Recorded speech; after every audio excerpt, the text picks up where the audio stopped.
आपके साथ विशाल कालरा। 1 मई से देश में 18 वर्ष से ज्यादा उम्र के सभी लोगों को वैक्सीन दी जाएगी। केंद्र सरकार ने कल यह ऐलान किया तो सबने राहत की सांस ली, लेकिन विपक्ष को इसमें भी राजनीति का मौका मिल ही गया। बंगाल चुनाव की वजह से ममता बनर्जी ने इस मौके को भुनाना शुरू किया। ममता बनर्जी ने आज आरोप लगाया कि 64% वैक्सीन देश के बाहर भेज दी गई और इसी वजह से देश में कोरोना का कहर बढ़ गया। ममता ने यह भी कहा कि सरकार की वैक्सीन नीति खोखली है। सवाल वैक्सीन पर राजनीति से सवाल यही उठ रहा है कि क्या वैक्सीन पर राजनीति करके हम कोरोना को हरा सकते हैं? যখন করোনা বাড়তে শুরু করলো আমাদের ওষুধ কিনতে দিচ্ছিল না, পারমিশন দিচ্ছিল না, ইনজেকশন কিনতে দিচ্ছিল না। এবার কি করেছে? আমরা তো পারমিশন না দিলে করতে পারছিলাম না, কালকে বলে দিলে কি হবে? এক দেশের 64% ওষুধ বাইরে দিয়ে দিয়েছে, সব বাইরে দিয়ে দিয়েছে। নেতা হবে আর গ্রামের মানুষগুলো কোভিড হয়ে মরবে, ওষুধ পাবে না, ইনজেকশন পাবে না গ্রাম শহরের মানুষ। এই হচ্ছে নরেন্দ্র মোদি।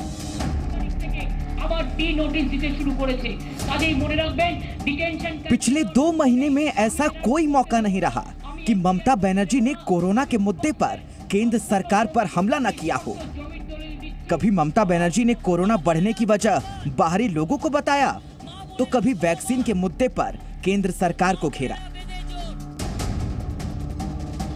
लेकिन अब जब देश में हर दिन 2.5 लाख से ज्यादा लोग संक्रमित हो रहे हैं, हर दिन 1,500 से ज्यादा लोगों की मौत हो रही है, अब देखा कैसा झूठा कहानी बोला। ऐसे में भी ममता बनर्जी ने कोरोना वैक्सीन पर राजनीति से सोशल डिस्टेंसिंग नहीं बनाई। कल ही केंद्र सरकार ने ये ऐलान किया है कि 1 मई से 18 वर्ष से ऊपर हर उस व्यक्ति को वैक्सीन लगाई जाएगी। लेकिन आज ममता बनर्जी ने केंद्र सरकार पर हमला करते हुए ये कहा कि ये फैसला बड़े ही देर से लिया गया। साथ ही ये कहा कि केंद्र सरकार की वैक्सीन पॉलिसी खोखली है। ममता बनर्जी ने वैक्सीन पर केंद्र सरकार के ताजा फैसले के बाद प्रधानमंत्री को एक चिट्ठी लिखी, जिसमें उन्होंने कहा, केंद्र सरकार की टीकाकरण की नीति गुणवत्ता, दक्षता, आपूर्ति, कीमत जैसे मुद्दों का समाधान नहीं करती। इससे बाजार में अव्यवस्था पैदा हो सकती है। बाजार में कोविड-19 के जरूरी टीके उपलब्ध नहीं हैं। इसे जल्दी से जल्दी सुनिश्चित करने के लिए कदम उठाएं। ममता बनर्जी ने संकट में सियासत करते हुए जो चिट्ठी लिखी, ये पहली बार नहीं है। वो अपनी आज की चिट्ठी में खुद लिख रही हैं, 24 फरवरी को भी मैंने एक चिट्ठी लिखकर आपसे ये मांग की थी कि राज्य को वैक्सीन खरीदने की इजाजत दें, लेकिन उस वक्त आपने कोई जवाब नहीं दिया। आगे दिन यदि ग्रामे ग्रामे घुरे भय करे तांडव देखाए। 24 फरवरी की इस चिट्ठी के बाद ममता बनर्जी तकरीबन हर रैली में पीएम मोदी पर हमला करती हैं और इसके लिए कोरोना को हथियार बनाती हैं। এই কোভিডটা হচ্ছে নরেন্দ্র মোদির জন্য। কোভিড ইনজেকশনটা আমাদের দিতে দাও, আমরা পয়সা দিয়ে কিনে নেব। তুমি দাওনি কেন? 6 মাস ধরে তুমি করোনাকে রোকবার জন্য প্ল্যানিং তৈরি করোনি।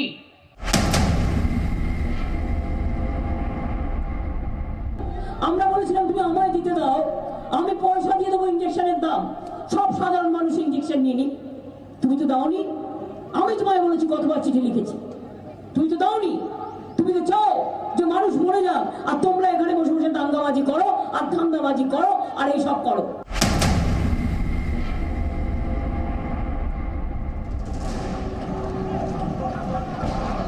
चुनावी रैलियों में ममता बनर्जी केंद्र सरकार पर खूब हमला करती हैं, लेकिन भीड़ जुटाकर चुनावी रैली करने से खुद को बिल्कुल नहीं रोकती हैं। ये रोड शो, ये पद यात्रा और ये रैलियां इस बात की सबूत हैं कि ममता अपने भाषणों में बड़ी बड़ी बातें करती हैं, लेकिन जनता को कोरोना वाली रैली से बचाने के लिए कुछ नहीं कर रही हैं।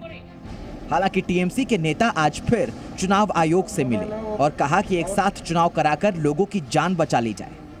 आयोग मतदाताओं को जान खतरे में ना डाले और मतदान से जुड़े हुए जितने सरकारी कर्मचारी, पुलिस कर्मचारी वगैरह है, इन सबको जीवन की सुरक्षा निश्चित करने के लिए ये कदम उठाएंगे, यही हमारा निवेदन थी। हालांकि बीजेपी का रुख साफ है कि जो चुनाव आयोग कहेगा हम वो करेंगे। चुनाव कैसे हो, क्या हो, ये फैसला चुनाव आयोग का है, किसी राजनीतिक दल का नहीं है। हम सभी चुनाव आयोग के अनुसरण करेंगे। हालांकि इस बीच बीजेपी अध्यक्ष जेपी नड्डा ने कोलकाता में एक बैठक की और इसमें इसकी रणनीति बनाई गई कि कोई भी रैली बड़ी नहीं होगी, ज्यादा से ज्यादा डिजिटल डिस्प्ले के जरिए लोगों तक पहुंचा जाएगा। कभी कोरोना पर राजनीति तो कभी वैक्सीन पर। बंगाल चुनाव में ये सभी दलों के लिए एक बड़ा हथियार बन चुका है, जिसका इस्तेमाल कभी तृणमूल कांग्रेस करती है तो कभी बीजेपी के बड़े बड़े नेता। लेकिन सवाल ये है कि क्या आम जनता इससे राहत की सांस ले पाएंगी? कोलकाता से कैमरा पर्सन फेलिक्स शौकीनाथ के साथ पूजा मेहता, जी मीडिया। बंगाल में कोरोना काल में चुनाव हो रहे हैं। मतदान के लिए चुनाव आयोग अपनी ओर से पूरी तैयारी कर रहा है। चुनाव को लेकर नेताओं के अपने अपने दावे हैं, लेकिन सवाल यह है कि बंगाल की जनता क्या सोचती है। कोरोना काल के इस चुनाव पर क्या कहता है बंगाल? 8 अप्रैल को कोरोना के 2783 केस और 20 अप्रैल को कोरोना के 8426 केस आए हैं। यानी 12 दिनों में कोरोना के 300% केस बढ़ गए।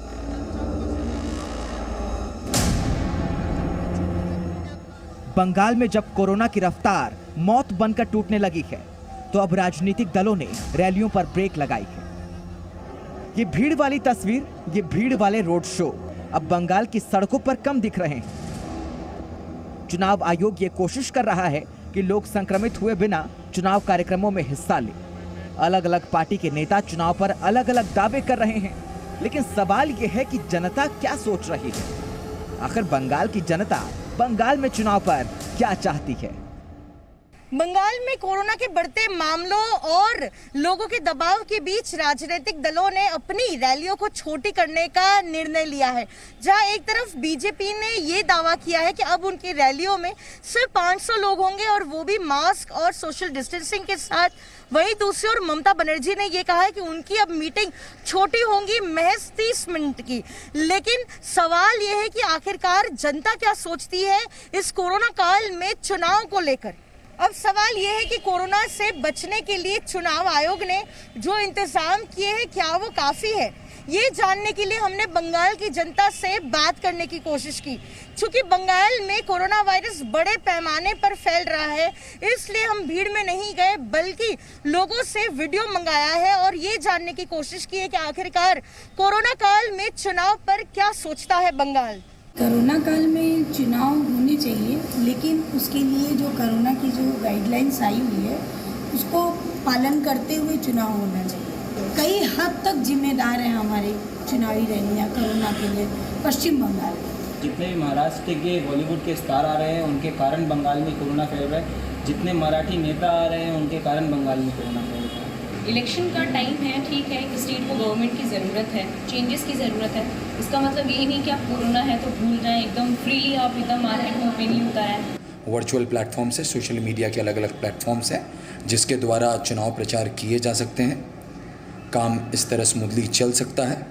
जिन लोगों से हमने बातचीत की उनका ये मानना है कि चुनाव तो होने चाहिए, साथ ही साथ राज्यों में जहां जहां चुनाव हो रहे हैं वहां पर बेहतर इंतजाम होने चाहिए। लेकिन बड़ी जिम्मेदारी हमारे नेताओं पर है, जिनको आगे बढ़कर ये साबित करना होगा कि चुनाव नहीं लेकिन लोगों की जिंदगी ज्यादा जरूरी है। कोलकाता से कैमरा पर्सन फेलिक्स शौकीनाथ के साथ पूजा मेहता, जी मीडिया। बंगाल में चुनाव है, लिहाजा जनता को रिझाने के लिए हर मुमकिन कोशिश हो रही है।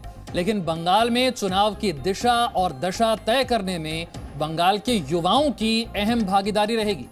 तो ऐसे में बंगाल में आने वाली सरकार पर युवा क्या सोचते हैं, ये हमने जानने की कोशिश की। विशाल पांडे की ये एक्सक्लूसिव रिपोर्ट। कोलकाता में हम यहाँ पर हैं और कोलकाता को एक तरह से सेंटर माना जाता है। युवा यहाँ पर काफ़ी सपने लेकर आते हैं। युवाओं से आपकी मुलाकात कराएंगे, उनसे बातचीत करेंगे कि वो लोग क्या चाह रहे हैं, क्या चल रहा है इधर बंगाल के चुनाव में। आप लोगों के लिए मुद्दा क्या है, युवा क्या चाहता है? मेरे लिए ज़्यादा से ज़्यादा मायने रखता है अपॉर्चुनिटीज़। जो लोग स्किलफुल है, जो लोगों को आता है, जो लोग बेसिकली जानता है क्या करते हैं, क्या करना चाहिए तेरे उनके फ्यूचर के लिए, वो सही से आगे बढ़े। एजुकेशन लाइक एडुकेटेड लोग बहुत ज़्यादा हो जा रहे हैं और अपॉर्चुनिटी नौकरी बहुत कम होते जा रहा है, तो इसीलिए थोड़ा प्रॉब्लम हो जाता है नौकरी। वैसे बंगाल के युवा चाहते क्या हैं? बंगाल के युवा क्या चाहेंगे? अपने मतलब स्टेट का डेवलपमेंट चाहेंगे, बेटरमेंट चाहेंगे। आगे बढ़ते हैं, कुछ और इलाकों में कुछ और युवाओं से बातचीत करेंगे, उनके मुद्दे, उनकी परेशानियां, उनकी पसंद नापसंद आपके सामने रखेंगे। क्या कहना चाहेंगे? अभी चुनाव चल रहा है बंगाल में, जो बंगाल की बेटियां हैं, जो यूथ हैं, उनके लिए कोई राजनीतिक दल को सोचता है आप लोगों के बेटरमेंट के लिए, कुछ भले के लिए? हम लोगों को तो अच्छा जॉब चाहिए और अभी फ़िलहाल जॉब का बहुत इशू चल रहा है वेस्ट बंगाल में, इसीलिए कोई भी सरकार हम लोगों को नहीं देख रही। जो सरकार हम लोगों को जॉब देगा वही अच्छा है, वरना कोई भी आए क्या भी करे हम लोगों को उससे कोई मतलब नहीं। बहुत सारे मुद्दों पे चर्चा हो रही है, जय श्री राम, अल्पसंख्यक वोट बैंक, तमाम चीज़ें चल रही हैं। इस बीच में युवा क्या चाहता है? पहला होगा हम लोगों का एजुकेशन सिस्टम, हाँ, उसका रिफॉर्मेशन। दूसरा होगा अनएम्प्लॉयमेंट। हम लोगों के यहाँ पे बहुत सारा अनएम्प्लॉयमेंट है। ये हो रहा है क्योंकि हम लोग एजुकेशन सेक्टर में बहुत सारा चीज़ है जो नहीं हो रहा है। तो मेरा यही 2 एरिया है जिसमें मैं चाहता हूँ कि कुछ हो। कि हम लोगों को अभी भी जॉब ढूंढने के लिए बाहर जाना पड़ता है, वेस्ट बंगाल से बाहर। कोई हायर स्टडीज़ है, हायर स्टडीज़ करना है तो उसके लिए बाहर जाओ, बाहर कॉलेज ढूंढो। यहाँ पे मुझे नहीं दिख रहा है उतना डेवलपमेंट। जब हमने उनसे बातचीत की तो उन युवाओं ने रोजगार और शिक्षा पर विशेष ध्यान देने की अपील की है।